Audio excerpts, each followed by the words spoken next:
Welcome top news today. President Donald Trump says he doesn't intend to fire Special Counsel Robert Mueller, who is overseeing an investigation of Russian meddling in the 2016 campaign that has spilled over to Trump's associates and perhaps the president himself. But not everyone believes him, including activist groups that have made plans for nationwide demonstrations if Trump makes a move on Mueller. A special counsel is granted a level of independence and autonomy, but his position isn't untouchable. Point 1. What's a special counsel? It's a lawyer from outside of government named by the U.S. Attorney General to take over an investigation that poses a conflict of interest for the Justice Department. The 1999 rule establishing the position says a special counsel should have a reputation for integrity and impartial decision-making and is supposed to not be subject to the day-to-day supervision of any official of the department. Point 2. Does the special counsel report to anybody? Yes, usually to the Attorney General. In this case, Mueller answers to the Deputy Attorney General, Rod Rosenstein, who made the decision to give the case to a special counsel. He also appointed Mueller, a former FBI director. Rosenstein's boss, Attorney General Jeff Sessions, recused himself from overseeing the probe. Point 3. So only Rosenstein can fire Mueller? Technically correct, and only upon finding misconduct, dereliction of duty, incapacity, conflict of interest, or other good cause. Rosenstein has said, as recently as Dec. 13, that he sees no such reason to dismiss Mueller. Short of firing Mueller, Rosenstein could reel in the investigation by finding one of more of its strategies or techniques so inappropriate or unwarranted under established departmental practices that it should not be pursued. Rosenstein has given no indication that he's contemplating this step either. Point 4. Does that leave Trump any options? A president's power over the executive branch is vast, so yes.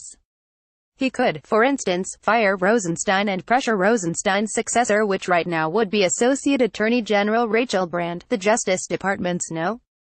3 official to dismiss Mueller. If Brand refused, Trump could demand her resignation or fire her, and repeat the process as many times as necessary until someone does what he asks. A firing and pair of forced resignations directed by President Richard Nixon during the late stages of the Watergate investigation went down in history as the Saturday Night Massacre. Or Trump could fire Sessions as Attorney General, with the expectation that Sessions' successor would seize control of the case from Rosenstein and fire Mueller. Under another scenario that's been offered by the author of the special counsel regulations, Trump could order their repeal, then fire Mueller by himself. Point 5. Would firing Mueller end the Russia investigation? Not necessarily. The investigation predated Mueller's appointment as special counsel and already has some prosecutions underway. If Mueller were to be dismissed, much would depend on his successor, who would, presumably, be appointed by Rosenstein. Point 6. Is anyone trying to protect Mueller? Yes, but without much legislative progress. Senators Tom Tillis, a Republican, and Chris Coons, a Democrat, proposed a bill establishing that a fired special counsel would be reinstated if a panel of judges finds no good cause for the removal.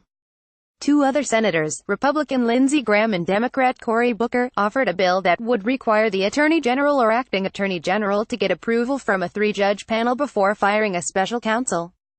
Both bills have raised constitutional questions, and both face an uphill battle just to get to the Senate floor for a vote. Meanwhile, the political battle over Mueller rages, and he's drawing support and criticism on cable news shows and social media. Point 7. What would happen if Mueller were fired? He could sue to challenge the grounds for his dismissal.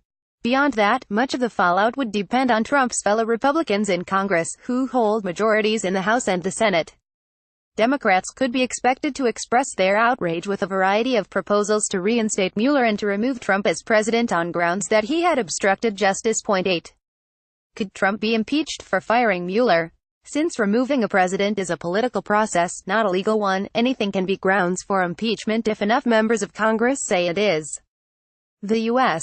Constitution says the president and vice president and judges and members of the cabinet shall be removed from office on impeachment for, and conviction of treason, bribery, or other high crimes and misdemeanors.